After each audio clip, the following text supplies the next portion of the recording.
Kondisi sumur tada hujan milik warga di Dusun Mangara Bombang, Kecamatan Bontoa, Kabupaten Maros mulai mengering karena kondisi cuaca yang telah memasuki musim kemarau. Mengeringnya sumur milik warga terjadi sejak 2 bulan terakhir. Kondisi ini pun membuat warga kesulitan mendapatkan air bersih. Bahkan warga tetap mencoba mengambil sisa air sumur tada hujan yang mulai berbau dan terasa asin. Bantuan air bersih dari pemerintah pun tidak merata. Sementara jika ingin membeli air bersih harus merogoh kocek Rp45.000 per tandon.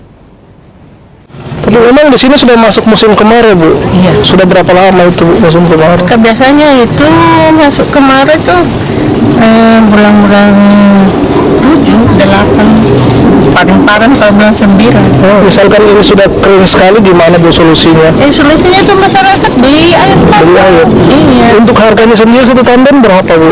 Karena masing-masing nggak ada 45 dan maksudnya dari penjualnya mami. Itu dirasa sangat. Iya, Berapa Pak per tandon sendiri? 10 satuan. Tandonnya? Iya. Itu biasa digunakan sampai berapa lama, Pak? Sekitar 5 hari, 6 hari. Itu nggak cukup ya, makanya ambil air di sini, Pak. Iya. Itu seperti apa, Pak, yang dibutuhkan, Pak? Itu ledeng, untuk baik.